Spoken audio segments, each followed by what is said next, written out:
पिता, पुत्र और पवित्र आत्मा के नाम पर आमीन।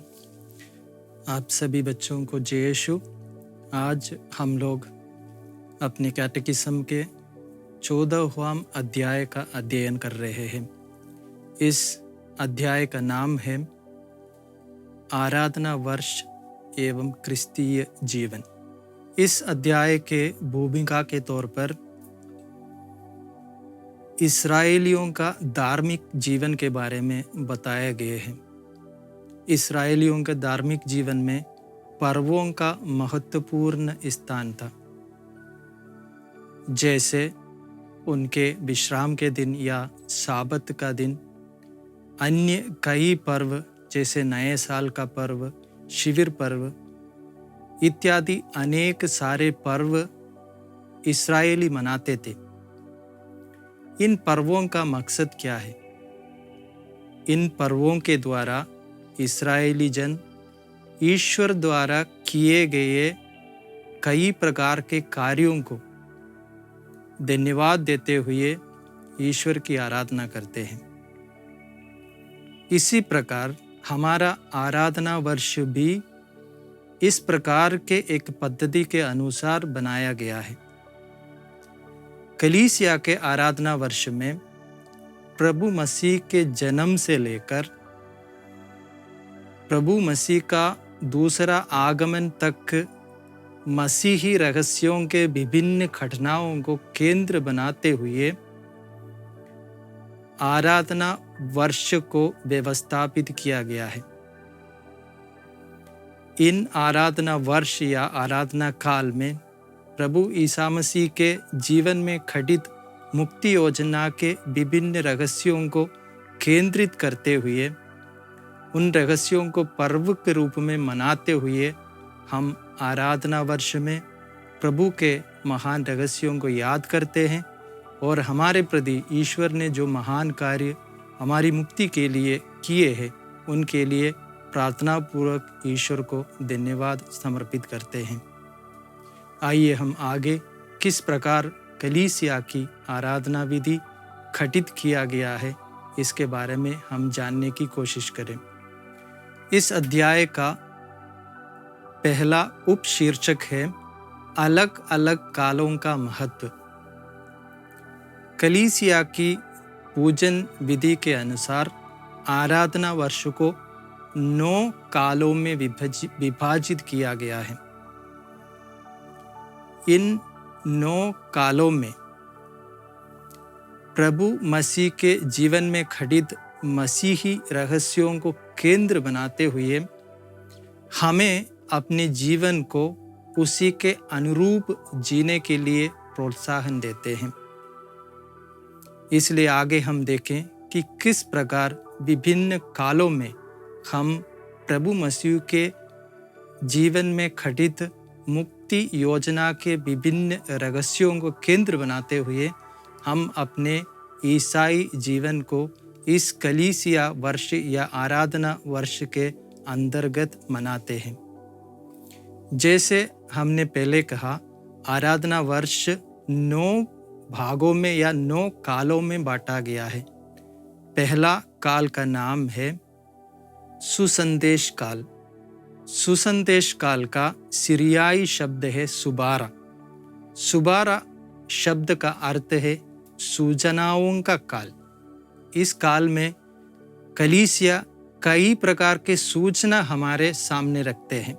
सबसे पहले गब्रिएल दूत द्वारा प्रभु ईसा मसीह के जन्म के बारे में संदेश देते हैं।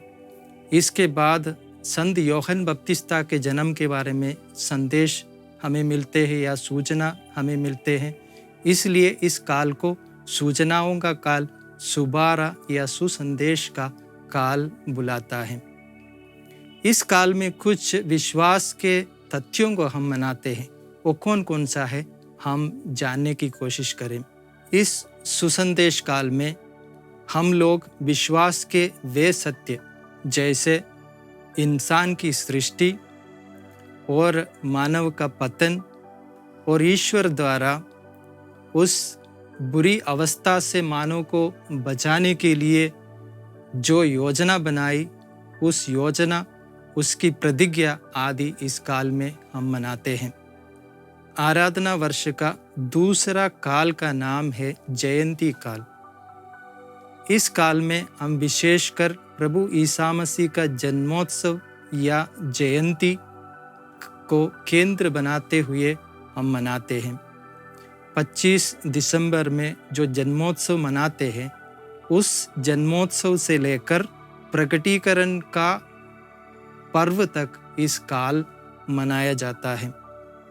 इस काल में हम हमारे विश्वास के कई सत्यों को याद करते हैं। वे इस प्रकार हैं: प्रभु ईसा मसीह का जन्म, प्रभु ईसा मसीह का मंदिर में समर्पण, प्रभु ईसा मसीह से मिलने के लिए ज्योतिषियों का आगमन, प्रभु ईसा मसीह और पवित्र परिवार का मिस्र देश में पलायन, इन सारी बातों को इस काल में हम याद करते हैं। इस काल में इन सारी बातों को याद करते हुए मुक्तिदाता को हमें प्रदत्त करने के लिए हम ईश्वर को धन्यवाद देते हैं। साथ साथ माता मरियम के इस कार्य में सहभागिता के लिए हम भक्ति आदर से माता मरियम को नमन भी करते हैं। आराधना वर्ष का अगला काल है प्रकटीकरण काल। 6 जनवरी के दनहा पर्व से लेकर जो काल शुभारंभ होता है, उसे प्रकटीकरण काल कहा जाता है। दनहा शब्द का अर्थ है सूर्योदय या प्रकटीकरण। जिस प्रकार सूर्य के किरणों से सत्यों को सामने लाया जाता है, उसी प्रकार दनहा में जो प्रभु ईसा मसीह का बपतिस्मा के द्वारा ईश्वरीय सत्यों को हमारे सामने लाए गए, हम पवित्र त्रित्व के रहस्य को इस काल में याद करते हैं। प्रभु ईसा मसीह के सार्वजनिक जीवन को इस काल में याद करते हैं और इस काल के सभी शुक्रवारों में प्रेरितों और शहीदों के पर्व हम मनाते हैं और इस प्रकार आखिरी शुक्रवार में सभी मृत विश्वासियों का पर्व भी मनाते हैं। इस प्रकार प्रकटीकरण काल समाप्त हो जाते हैं। हम अगले काल की ओर चलें। अगला आराधना वर्ष का काल है उपवास काल। उपवास काल का महत्व हम सभी जानते हैं। पुनरुत्थान पर्व योग्य रीति से मनाने के लिए, अपने आप को तैयार करने के लिए हम उपवास काल मनाते हैं। इस काल में विशेषकर प्रभु ईसा मसीह का पीड़ा सहन, दुख भोग और मृत्यु के बारे में हम मनन चिंतन करते हैं। साथ ही साथ प्रार्थना, विशेष प्रार्थनाओं में भाग लेकर और दान पुण्य करते हुए इस काल की प्रेरणा के अनुरूप हम अपने जीवन को बिताते हैं। इस काल के पहले रविवार को पेतुरता सीरियाई शब्द से जाना जाता है। पेतुरता शब्द का मतलब है पीछे मुड़कर देखना। इस उपवास काल में हमारे मन के अंदर पीछे मुड़कर देखने का मतलब यह है कि हम अपने आप को जांचें, परखें और किए गए सभी प्रकार के बुरे कार्यों के प्रति पश्चाताप करके ईश्वर के राह पर आने का बुलावा इस काल हमें दे देते हैं। इस प्रकार हमारे विश्वास के सत्य, मन परिवर्तन और पश्चाताप के लिए इस काल हमें जोर देते हैं। साथ ही साथ अधिक प्रार्थनाओं के साथ पाप स्वीकार करते हुए, भिक्षादान करते हुए इस काल के प्रेरणा लेकर हम जीने की कोशिश करें। अगला काल है पुनरुत्थान काल। हमारे विश्वास के सबसे महत्वपूर्ण पर्व है ईस्टर यानी पुनरुत्थान।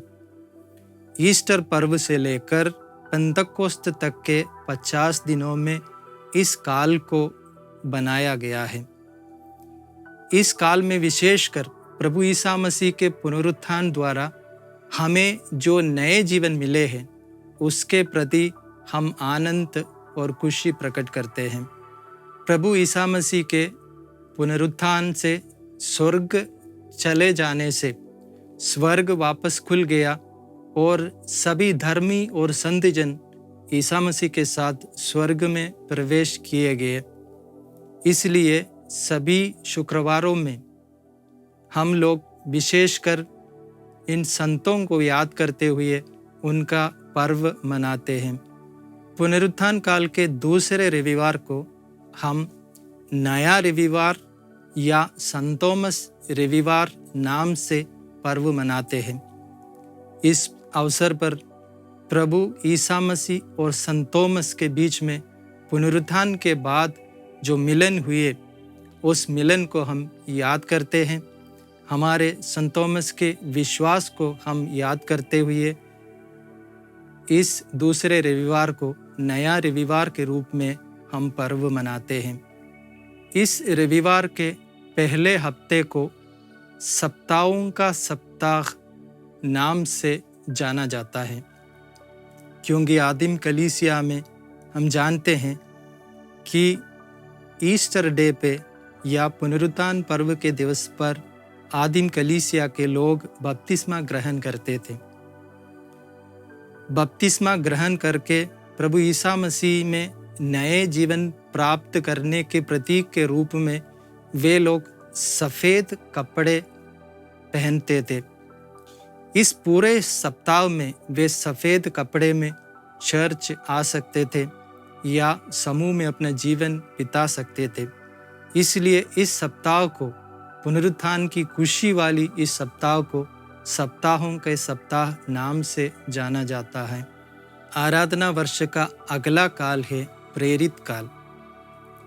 हम सभी बाइबल से जानते हैं कि पेंतकोस्त के पर्व के अवसर पर शिष्यों के ऊपर पवित्र आत्मा का आगमन हो गए और अब तक डर के मारे एक कमरे में एकत्रित रहने वाले शक्ति पाते हुए यरूशलेम मंदिर के सामने खड़े होकर पुनरुत्थित ईसा मसीह का साक्षी बन जाते हैं।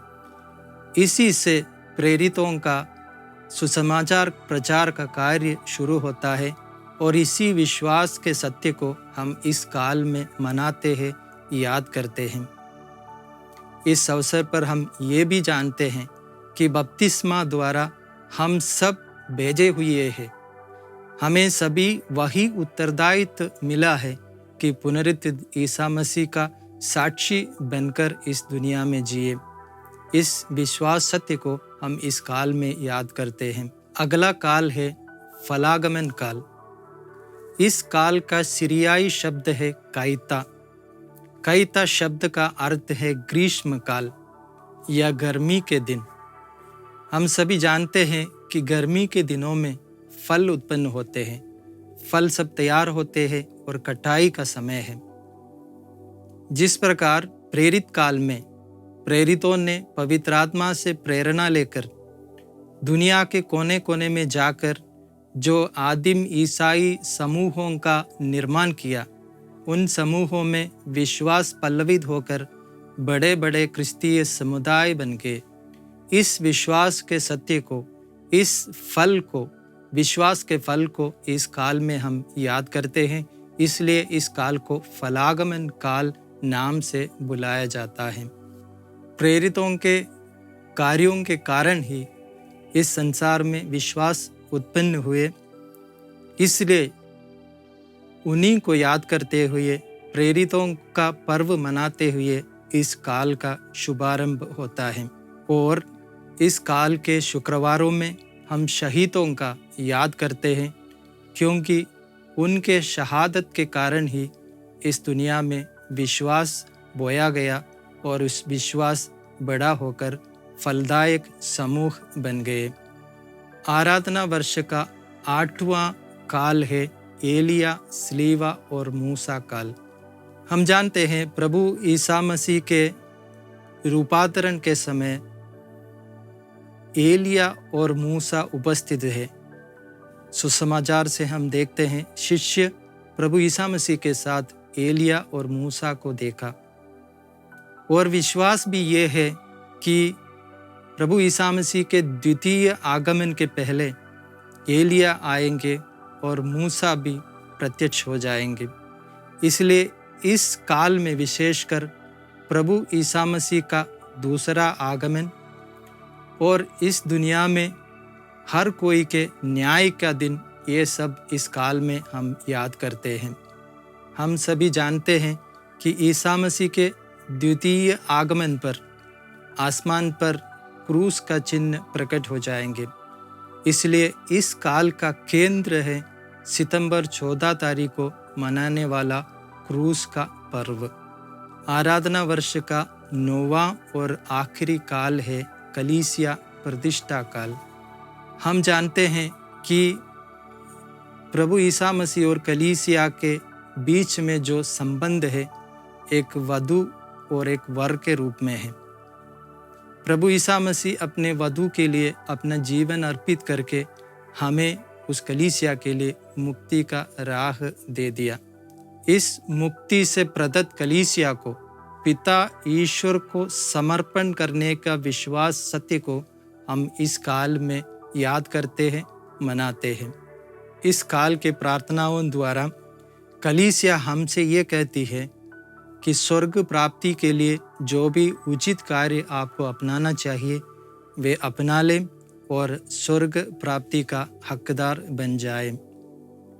इसी प्रकार कलीसिया के 9 आराधना वर्ष के काल को हमने संक्षिप्त में समझने की कोशिश की। इस विभिन्न काल को हम कैसे अपने जीवन में मनाएं, विशेषकर पवित्र बलिदान के जो काल के अनुरूप आने वाली प्रार्थनाएं हैं उसको हम प्रार्थना करते हुए, याद करते हुए हम इस काल के संदेश को अपने जीवन में अपनाने की कोशिश करते हैं। जैसे उस विशेष प्रार्थनाओं को, उन कालों की प्रार्थनाओं को प्रोप्रिया कहते हैं। प्रोप्रिया के प्रार्थना करते हुए इस काल के, इन कालों के संदेश को हम अपनाते हैं। साथ ही साथ याम प्रार्थनाओं के द्वारा, याम प्रार्थनाएं विशेषकर आराधना वर्ष के काल के अनुरूप ही बनाया गया है। इसलिए याम प्रार्थनाओं में भाग लेते हुए हम इस आराधना वर्ष के साथ साथ हम अपने जीवन बिता सकते हैं। संत लूकस के सुसमाचार अध्याय 8 में बताया गया है हमें नित्य प्रार्थना करनी चाहिए। हम हमेशा प्रार्थना करते हुए दिन और रात के सारे समय को पवित्र बनाते हैं। अपनी प्रार्थना द्वारा, स्तुति गीतों द्वारा हम दिन और रात को पवित्र बनाते हैं। इसलिए बपतिस्मा द्वारा हम सभी सामान्य पुरोहित बन गए हैं। हम सभी का कर्तव्य रहता है कि हम याम प्रार्थना के द्वारा हमारे सामान्य पुरोहिताई के कर्तव्यों को निभाएं। हमें याद रखना है कि याम प्रार्थनाएं कलीसिया की सार्वजनिक प्रार्थना है, ये निजी प्रार्थना नहीं है। यहाँ सभी विश्वासीगण एकत्रित होकर सामान्य पुरोहिताई का जो बलि है उसे समर्पित करना चाहिए याम प्रार्थना के साथ। याम प्रार्थना सार्वजनिक प्रार्थना होने के साथ साथ कलीसिया द्वारा दिए गए आधिकारिक प्रार्थना भी है। याम प्रार्थना प्रभु मसीह अपने आध्यात्मिक शरीर यानी कलीसिया रूपी शरीर के साथ पिता ईश्वर को समर्पित करने वाली प्रार्थना है।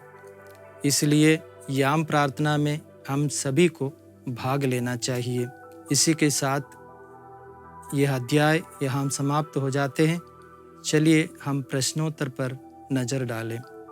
पहला प्रश्न है, आराधना वर्ष के अलग अलग काल और उनके द्वारा सूचित की जाने वाली घटनाएं क्या क्या हैं? आराधना वर्ष के अलग अलग काल और उनमें सूचित होने वाली घटनाएं इस प्रकार हैं। सबसे पहले सुसंदेश काल। इस काल हम क्रिसमस की तैयारी में याद करते हुए मनाते हैं। दूसरा काल है जयंती काल। इस काल में प्रभु ईसा मसीह का जन्मोत्सव हम मनाते हैं। तीसरा काल है प्रकटीकरण काल। इस काल को देनहा शब्द से बुलाया जाता है। प्रभु मसीह का प्रकटीकरण और सार्वजनिक जीवन इस काल में हम याद करते हैं। चौथा काल है उपवास काल। उपवास काल में प्रभु ईसा मसीह का दुख भोग और मरण हम याद करते हैं। पांचवा काल है पुनरुत्थान काल। पुनरुत्थान काल में हमारे विश्वास सत्य का केंद्र पुनरुत्थान पर्व को हम याद करते हैं। छठा काल है प्रेरित काल। प्रेरित काल में प्रेरितों का धर्मोत्साह और प्रेरिताई कार्य को हम याद करते हैं। सातवां काल है भलागमन काल। भलागमन काल में प्रेरितों के कार्यों के द्वारा कलीसिया को मिला बढ़ावा हम याद करते हैं। आठवां काल है एलिया स्लीवा मूसा काल। इस काल में हम विशेषकर प्रभु ईसा मसीह का दूसरा आगमन, इस दुनिया का अंत और न्याय के दिन को याद करते हैं। और आखिरी और नौवां काल है कलीसिया प्रतिष्ठा काल। इस काल में वधु कलीसिया को पिता को समर्पण करने का विश्वास सत्य को हम याद करते हुए मनाते हैं। दूसरा प्रश्न है, सुसंदेश काल में हम कौन कौन से दिव्य रहस्यों का स्मरण करते हैं? सुसंदेश काल को सीरियाई भाषा में सुबारा कहता है। सुबारा शब्द का अर्थ है सूचनाएं। इस काल में हम विशेषकर दो सूचनाओं को याद करते हैं, प्रभु ईसा मसीह के जन्म के बारे में और संत यूहन्ना बपतिस्ता के जन्म के बारे में दी जाने वाली सूचनाओं को इस काल में हम याद करते हैं। अगला प्रश्न है, प्रकटीकरण काल हमें क्या प्रेरणा देता है? प्रकटीकरण काल में प्रभु ईसा मसीह का बपतिस्मा और ईसा मसीह का बपतिस्मा में प्रकट हुए हमारे विश्वास का मूलभूत सत्य त्रिएक ईश्वर का विश्वास हम याद करते हैं और उसी को मनाते हैं। चौथा प्रश्न है, कौन से पर्व के साथ फलागमन काल का आरंभ होता है? 12 प्रभु ईसा मसीह के चेले शिष्यगण कलीसिया का मूल आधार हैं। इसलिए इस काल में हम 12 शिष्यों के पर्व मनाते हुए इस काल का शुरुआत करते हैं। पांचवा प्रश्न है, एलिया स्लीवा मूसा काल में कलीसिया के मनन चिंतन का विषय क्या है? एलिया स्लीवा मूसा काल में कलीसिया प्रभु ईसा मसीह का द्वितीय आगमन, दुनिया का अंत और दुनिया का न्याय के दिन को याद करते हैं। इसी के साथ हम इस अध्याय को यहाँ समाप्त करते हैं। आइए एक छोटी सी प्रार्थना करें।